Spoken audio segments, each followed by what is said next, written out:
아름다운 찬양 감사드립니다.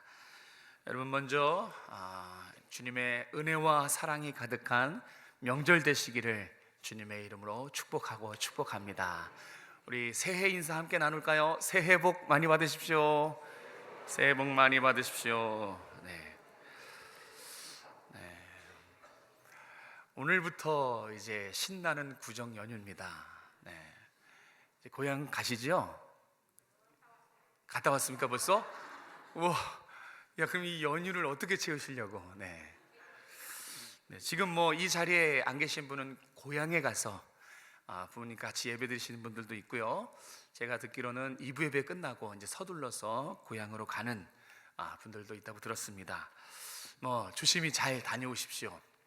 그런데 오랜만에 이 부모 형제를 만나는 기분이 좀 어떠십니까? 설레십니까? 좋으시고요. 네. 물론 이렇게 기분 좋은 분도 계시지만 불편하신 분들도 아마 꽤 있을걸요. 요즘에 거의 정말 가족과 형제 간에 많이 깨진 관계도 있고, 그래서 뭔가 이 오해, 다툼 때문에 오랜만에 만나도 이 마음이 불편한 관계들이 덜어 있습니다. 아마 시대가 갈수록 더 그런 경향들이 짙어지지 않을까. 제가 아는 이제 분이 계시는데 이제 동생분과 크게 싸웠습니다. 부모님의 상속 문제로 이제 좀 크게 싸웠어요. 정말 대판 싸우고 한 수십 년, 20년 넘게 그렇게 서로 등지고 오랫동안 살아온 분도 계시더라고요. 만나지도 않고 전화도 다 차단합니다. 걸려오지 못하도록 소식도 다 끊고 삽니다. 명절날에도 이렇게 보지 않는 거죠. 당연히 그분이 후회하셨어요. 안 보고 안 들으면 속 편할 줄 알았는데 시간이 갈수록 내가 먼저 손 내밀지 못한 것이 참 후회가 되더라. 이제 그런 말씀도 해주셨습니다. 오늘 요셉의 이야기는 이 형제 간의 깨어진 관계를 어떻게 온전한 연합, 어떻게 온전한 화해가 이루어지는지 이 본문은 아주 잘 나타내주고 있습니다.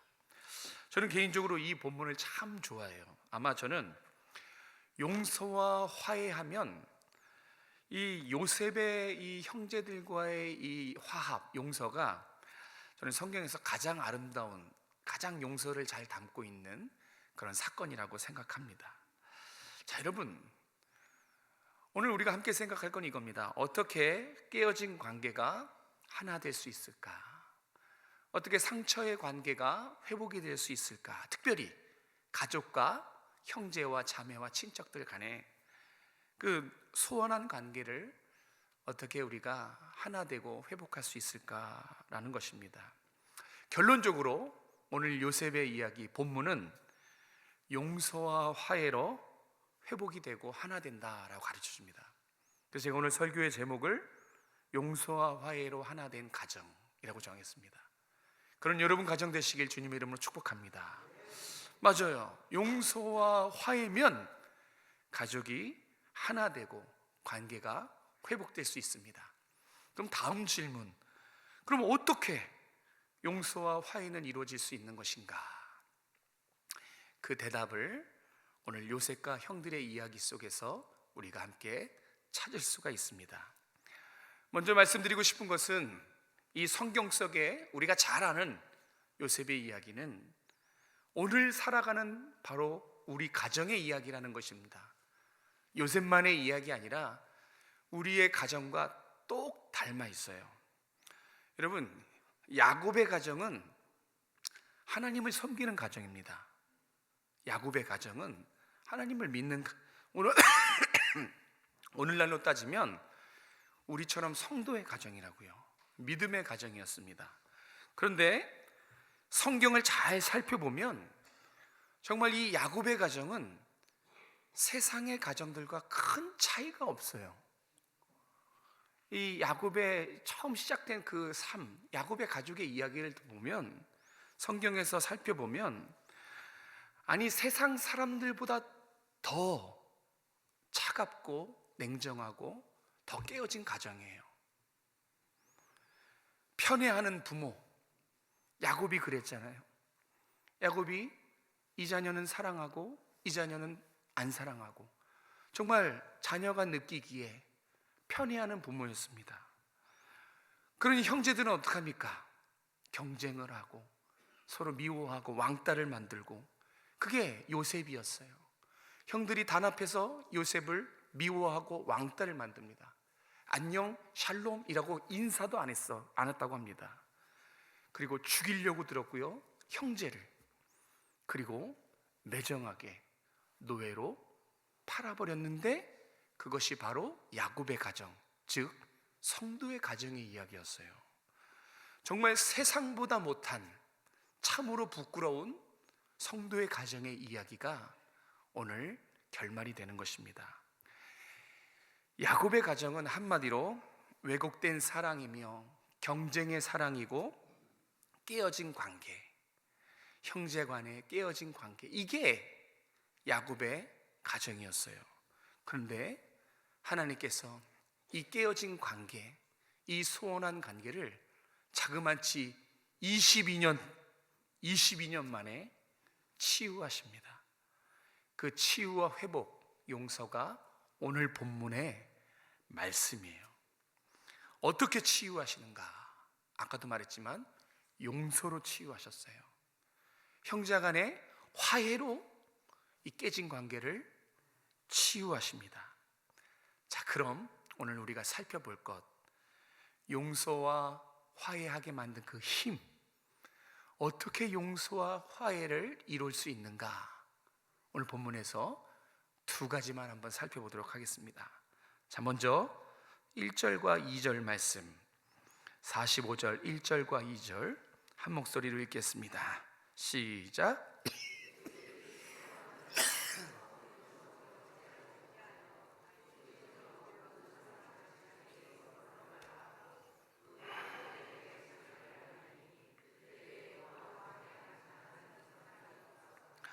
요셉이 큰 소리로 우니 애굽 사람들에게 들리며 바로의 궁중에 들리더라.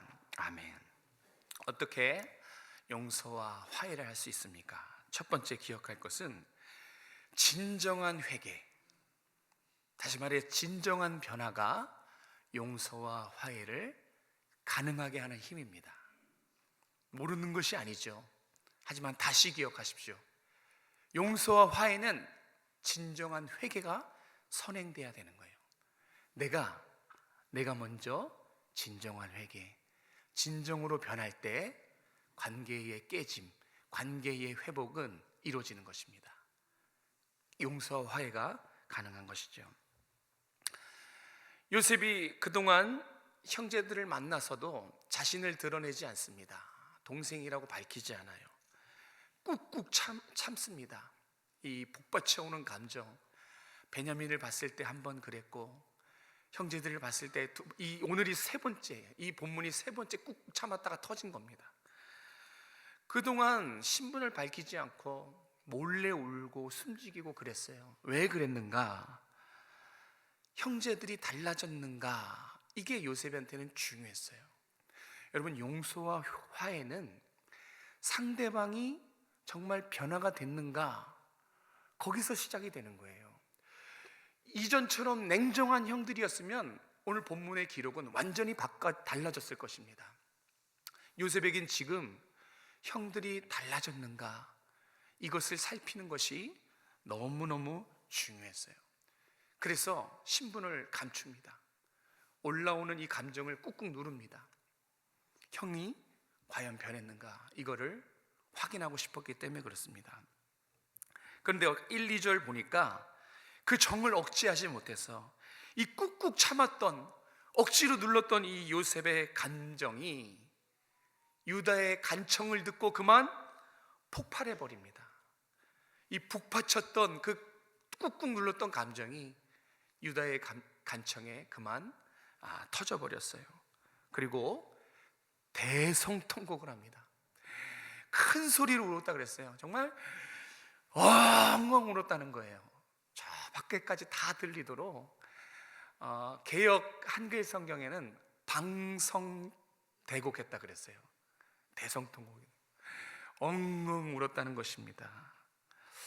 왜 이렇게 갑자기 요셉이 대성통곡을 한 것일까요? 그리고 요셉의 그 흘린 눈물, 그 눈물의 의미는 무엇이었을까요? 자, 보세요. 22년입니다. 자그만치 22년. 그 22년 속에 얼마나 그 형들에 대한 원망, 형들에 대한 그 복수, 또 하나님을 향해서도 얼마나 억울했겠습니까? 하나님을 향한 억울함, 또 아버지에 대한 그리움, 형들에 대한 애증, 이런 복잡한 마음이 있었어요. 그런데 그게 한순간에 와르르 무너진 것입니다. 그 와르르 무너지게 된 결정적인 계기가 무엇인가 하는 것입니다. 그것이 바로 32절과 35절에 있는 유다의 간청이에요. 요셉 앞에서 유다가 다음과 같이 간청합니다. 제가 32절로 35절의 말씀을 정리해 드릴게요. 유다가 요셉에게 붙들고 간청을 하는 거예요. 뭐라고 간청하냐면, 제가 아버지에게 올 때 약속을 했습니다. 제가 책임지고 동생을 집으로 데려오겠다고 아버지와 맹세를 했습니다. 만약 제 동생이 집으로 돌아가지 않는다면 우리 아버지는 정말 죽을지도 모릅니다. 큰 절망에 빠질 것입니다. 동생을 풀어주시고 대신 저를 당신의 노예로 삼으십시오. 제가 대신, 동생 대신 노예가 되겠습니다. 제 동생 베냐민과 저희 아버지 야곱은 생명이 하나입니다. 내가 이 동생을 데려가지 않으면 아버지 볼낯이 없습니다. 그러니 동생은 돌려보내시고 형인 제가 대신 당신의 종이 되겠습니다. 이 유다의 간청, 이것이 이 꾹꾹 눌렸던 이 요셉의 감정을 터뜨리는 계기입니다. 어떻게 들으셨습니까? 이 유다의 간청, 모르긴 몰라도 여러분도 전해지는 그 마음이 있을 것입니다. 동생에 대한 애정, 살신성인, 이게 들어있습니다. 유다의 간청에는 동생에 대한 형의 애정과 살신성인, 그리고 아버지를 생각하는 이 갸륵한 마음, 자녀의 마음이 지금 유다의 간청에는 들어있죠. 여러분도 느끼셨을 것입니다. 요셉이 이거를 확인하고 싶었어요. 아, 형들이 달라졌구나. 과거에 자기만 생각하는 이기적이고 동생을 매정하게 노예로 팔아버리는 그런 형들이 아니구나. 요셉이 확인하고 싶었던 거예요. 형들이 달라진 모습. 분명히 이 유다의 간청 속에는 이전과는 다른 변화된 형들의 모습이 담겨 있었습니다. 형들은 변했어요. 여러분, 요셉이 그동안 형들에 대한 원망과 미움과 분노와 복수의 칼을 갈지 않았겠습니까? 그런 마음이 요셉의 마음을 벽을 쳤습니다. 단단하게 굳어지게 했어요. 만나기만 해봐라. 언젠가는 만날 텐데 만나기만 해봐라. 그런 차가운 마음이었어요. 굳어진 마음이었어요. 그런데 형들이 자신의 잘못을 뉘우치고 변화된 이 형들의 모습에 그만 요셉의 이 단단하게 굳어진 마음이 와르르 하고 무너져 내린 것입니다. 그래서 눈물이 터져 나온 거예요. 그런데 그 눈물은 용서와 그리고 화해의 눈물이에요. 그만 이 형들의 변화된 모습, 너무너무 보고 싶었던 형들의 달라진 모습에 용서와 화해의 눈물이 왈칵 주체할 수 없이 쏟아져 내린 것입니다. 여러분, 진정한 변화는 진정한 회개를 말하는 것입니다. 형들이 변화됐거든요. 근데 그것은 오늘 성경에서 회개란 의미로 나타내고 있는 거예요. 진정한 회개로 인한 그 변화, 이 변화가 결국은 깨진 관계, 가족 간에, 형제 간에 갈등과 상처로 얼룩진 그 관계를 용서하게 만드는 거예요. 소원했던, 형제끼리의 소원했던 그 관계, 전화기도 차단하고 등 돌리고 소식도 끊고 살았던 그 관계를 화해하게 만드는 것, 그것이 바로 진정한 변화입니다. 진정한 회개, 진정한 변화가 결국은 용서와 화해로 하나 된 가정을 만들어내는 것입니다. 따라서 우리가 관계가 회복되지 않는다 했을 때는 반대로 생각하시면 돼요. 왜 관계가 회복되지 않냐고요? 내가 변하지 않기 때문에 그래요. 상대방이든 내가 변하지 않기 때문에 관계는 여전히 소강 상태인 것입니다. 다시 말해서 똑같아. 이 실망감, 아무리 말해도 똑같아. 이 실망감, 내가 무슨 말을 해도 달라지지 않을 거야, 절대로 안 변해. 이런 굳어진 의식, 이런 것들이 회복되지 못하게 만드는 장애물들이에요. 기대감을 꺾어놓는 실망감, 변하지 않기 때문에 그래요. 변해야 되는 거예요. 회복은 말로 되는 것이 아닙니다. 삶이 바뀌고 인격이 바뀌고 하나님 앞에서 내가 바뀌어야, 회개되고 쪼개지고 깎이고 변화돼야, 그래야 용서와 회복, 하나 된 관계 회복이 있는 것입니다. 여러분, 만약에 요셉의 형들이 달라지지 않았다면, 오늘 다행히 본문에는 유다와 형제들이 진정으로 회개하고 변화됐지만, 거꾸로 만약에 형들이 이 45장이 오기까지 여전히 바뀌지 않았다면, 하나도 안 변하고 이전처럼 자기중심적이고 차갑고 동생을 매정하게 팔아치우는 그런 형들이었다면, 여러분, 이 3절의 의미는 완전히 재해석됩니다. 제가 3절 읽겠습니다. 요셉이 그 형들에게 이르되 나는 요셉이라, 내 아버지께서 아직 살아계시니까. 형들이 그 앞에서 놀라서 대답하지 못하더라. 잘 보세요. 만약에 형들이 아직까지 미성숙하고 변화되지 않았다면, 옛날 모습 그대로였다면, 이 3절은요 회복과 화해의 의미가 안 돼요.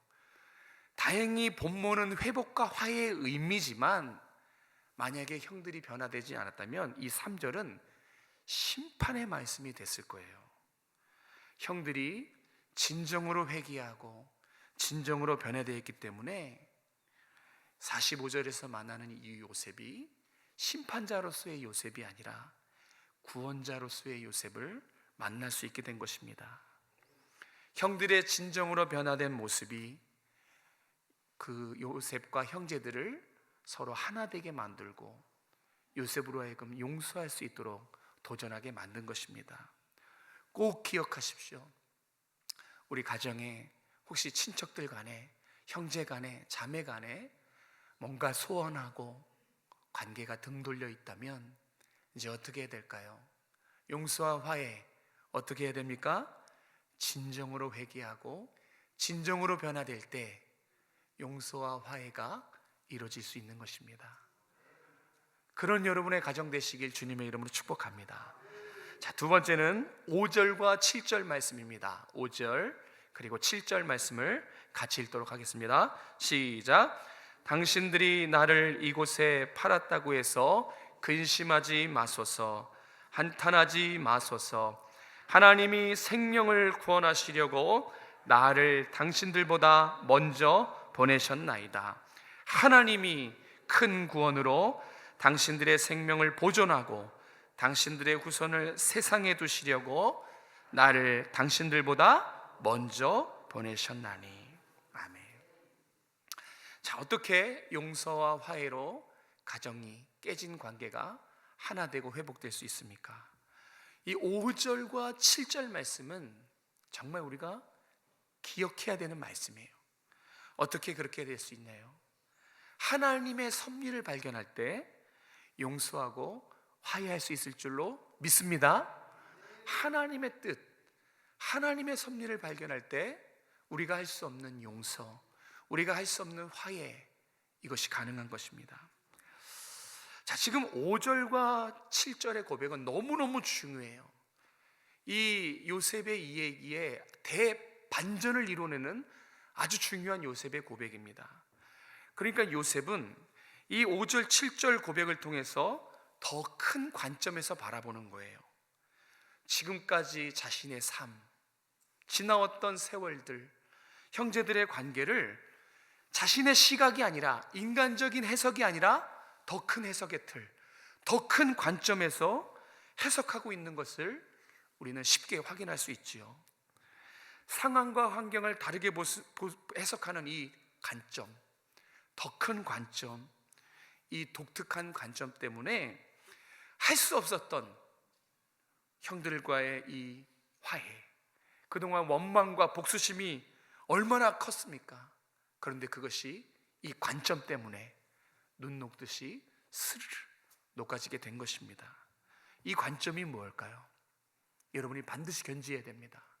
모든 상황을 뛰어넘게 만들고 형들을 한순간에 용서하게 만들었던 요셉이 가졌던 이 관점, 이 관점은 뭐냐면 바로 하나님의 섭리라는 관점이에요. 다른 말로 하나님의 계획이라는 관점입니다. 한번 따라해 보겠습니다. 하나님의 섭리, 하나님의 계획, 네, 그 관점을 여러분도 가지실 수 있길 주님의 이름으로 축복합니다.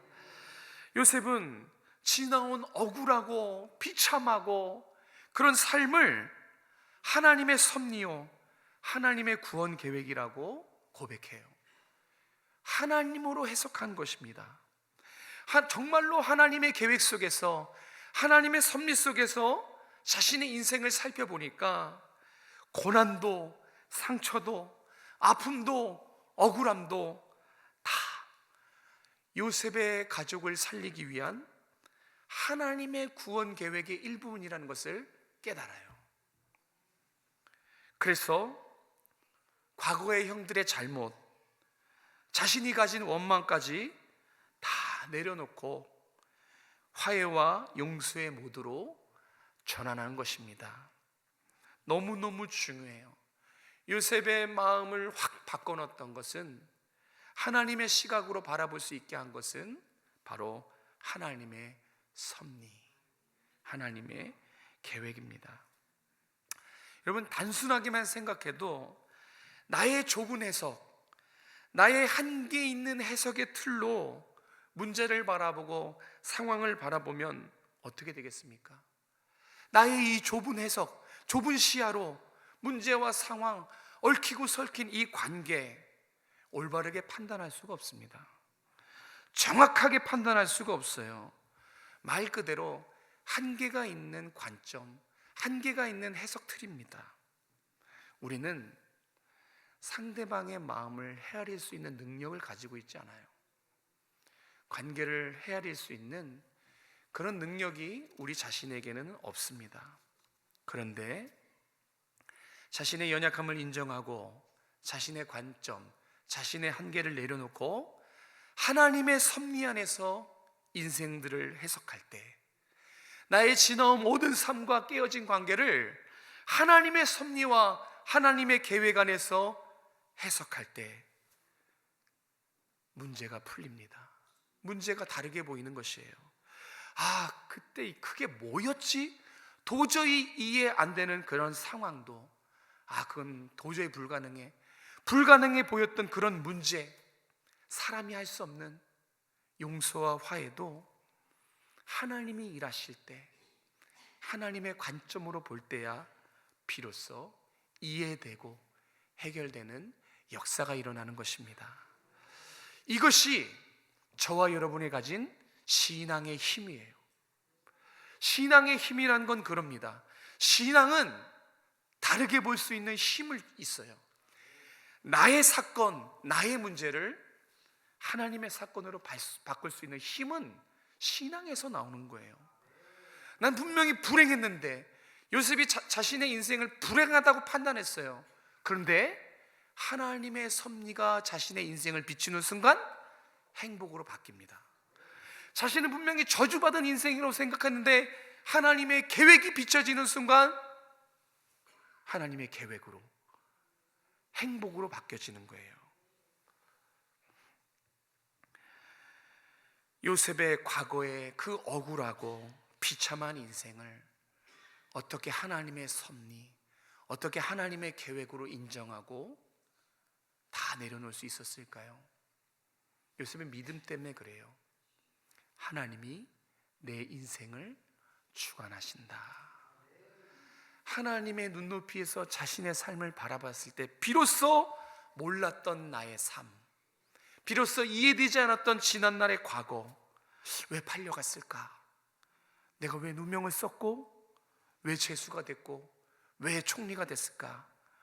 이해되지 않았던 지난날의 과거가 하나님의 계획 속에서 비로소 깨달아지는 거예요.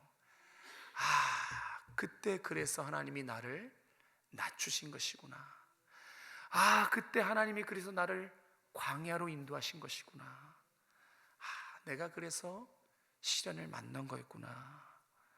이것이 요셉이 지난 22년 동안 묵상한 결과예요. 하나님의 관점에서 바라봤더니 믿음의 지평이 넓어진 것입니다. 이해 안 됐던 문제들, 불가능했던 문제들이 비로소 하나님의 뜻 안에서, 하나님의 계획 안에서 모든 것이 다 믿음 안에서 지평이 넓어지니 해석이 되고 이해가 된 것이죠. 사랑하는 성도 여러분, 어떻게 우리가 깨어진 관계, 소원한 관계, 지나온 나의 삶을 재해석하고 회복할 수 있습니까? 하나님의 섭리로 바라볼 때, 믿음의 눈으로 바라볼 때 재해석되고 회복이 될 수 있다는 사실을 믿으시길 바랍니다. 늘 나의 눈높이에서, 늘 나의 수준으로 바라보는 것이, 그것이 문제예요. 나의 눈높이에서 나의 수준으로 문제를 해결하고 해석하려고 하면, 해보셨죠? 절망뿐입니다. 안 되거든요. 도저히 안 되거든요. 내 눈높이에서는 그거는 해결이 안 되는 문제예요. 그런데 크고 놀라우신, 신묘막직하신 하나님의 눈높이에서, 하나님의 수준으로 내 삶을 바라볼 때, 꼬이고 꼬인 실타래처럼 엉킨 나의 자녀의 삶을 바라볼 때, 거기서 용서와 회복이 있는 것입니다. 그렇지 않고서는 절대 풀 수 없는 것이 우리의 삶이에요. 그러나 모든 상황과 문제를 하나님의 계획 안에서, 하나님의 뜻 안에 있는 나로 바라볼 때는 거기서 회복이 있는 것입니다. 용서와 화해, 인간이 할 수 없는 영역이에요. 그러나 위대하신 하나님은 용서와 화해를 인도하실 줄로 믿습니다. 하나님의 섭리 안에서 다시 여러분의 인생을 재발견하시기 바랍니다. 그래서 깨진 관계, 소원하는 관계, 등 돌린 가족 간의 관계, 식구들 간의 관계, 용서와 화해와 회복을 누리시기를 주님의 이름으로 축복합니다. 마지막으로 한 가지만 실천하겠습니다. 두 가지도 아니고 세 가지도 아니고 몇 가지요? 한 가지예요. 이거 한 가지만큼은 꼭 이번 명절에 실천하시길 부탁드립니다. 4절에 보시면, 우리 4절을 같이 한번 읽어볼까요? 4절입니다. 시작. 요셉이 형들에게 이르되 내게로 가까이 웃어서 그들이 가까이 가니 이르되 나는 당신들의 아우 요셉이니 당신들이 애굽에 탄 자라. 아멘. 자, 요셉이 드디어 신분을 밝혀요. 신분을 밝히자 형들이 그만 얼음이 돼버렸어요. 입이 붙어버렸습니다. 당신들이 나를 애굽에 팔았은 그 당신의 아우입니다. 얼마나 형들이 깜짝 놀랐을까요? 그죠? 그런데 그 정말 쥐구멍이라도 숨고 싶은 그 형들에게 요셉이 따뜻하게 뭐라고 합니까? 가까이 오라고 요청합니다. 내게로 가까이 오소서. 여기 가까이 가다 이 단어가 함의하고 있는 중요한 메시지가 있어요. 그것이 우리가 실천해야 될 한 가지입니다. 그게 뭐냐면 이 가까이 가다, 물론 원어입니다. 이 가까이 가다라는 이 히브리 원어가 성경에 많이 사용돼요. 특별히 언제 가장 많이 사용되냐, 그 사례를 제가 찾아보니까 이 가까이 가다라는 이 원어는 다음과 같은 때에 많이 사용됐어요. 어떤 때냐면 죄인이 죄를 회개하고 하나님과의 관계를 회복하기 위해서 하나님 앞으로 나아가는 제사장들의 그 모습을 표현할 때 이 가까이 가다라는 히브리 원어를 가장 많이 사용했어요. 다시 한번 말씀드립니다. 죄를 회개하고 진심으로 뉘우치고 하나님과의 관계를 회복하려고 하나님 앞에 나아가다, 가까이 가다 할 때 이 단어를 가장 많이 사용했어요. 지금 가까이 오라고 하는 것입니다. 다시 말해서 용서하고 화해하기 위해서는 먼저 가까이 다가가야 된다는 것입니다. 먼저 가까이 다가가는 것이 회복을 위한 시도예요. 상처와 원망, 이것을 용서와 화해로 바꾸려는 첫 번째 시도가 가까이 다가가는 것입니다. 그 사람 곁으로 다가가지 않으면 소원하고 깨진 그 대상의 곁으로 다가가지 않으면, 여전히 멀리 떨어져 있으면 소식도 끊고 연락도 차단하고 등 돌리고 있으면요, 회복은 절대로 이루어지지 않습니다. 가까이 가셔야 돼요. 가족이나 친척 사이가 소원하셔서 구정 때 만나면 불편한 사람이 있다면 여러분이 먼저 용기를 내서 가까이 다가가시기 바랍니다. 그럼 반드시 용서와 화해가 일어날 것입니다. 그럼에도 불구하고 말씀을 들었으나 용기가 생기지 않는다면 먼저 주님 앞으로 가까이 다가가시기 바랍니다. 주님께 먼저 가까이 다가가면 돼요. 주님이 주시는 그 십자가 사랑, 그 은혜를 통해서 우리는 용서받은 기쁨을 재확인할 것입니다. 주님의 보혈 때문에 하나님과 관계가 회복된 그것이 얼마나 감사하고 좋은지 여러분들의 경험을 다시 한번 떠올리게 될 것입니다. 그래서 주님께 먼저 가까이 나가십시오. 그래서 주님이 베풀어 주신 그 은혜와 사랑, 그것에 힘입어서 용서할 대상에게, 화해할 대상에게 주님 주신 사랑과 은혜로 가까이 나아가시기 바랍니다. 달라지시면 돼요. 노력해 보시겠다고 고백하십시오. 그럼 반드시 가족 간의 깨어진 관계 하나님께서 여러분을 통해서 회복하실 줄로 믿습니다. 여러분을 통해서 여러분의 가정의 화합과 연합이 이루어지도록 반드시 여러분 경험하셨지 않습니까? 용서받은 경험이 우리에겐 다 있어요. 관계 회복된 경험이 저와 여러분에게는 있습니다. 그 놀라운 축복, 그 축복으로 여러분이 축복의 통로가 되어주세요. 그래서 이번 구정 때 껄끄럽고 불편한 만남이 아니라 화해가 되고 회복이 있는 만남이 될 수 있기를 주님의 이름으로 축복합니다. 두 가지였습니다. 진정한 변화, 섭리를 바라보는 신앙. 그래서 그 두 가지로 무장해서 가까이 가셔서 여러분의 가족, 친척, 형제, 자매, 가정의 화합과 연합이 있을 수 있기를 주님의 이름으로 축복합니다. 기도하겠습니다.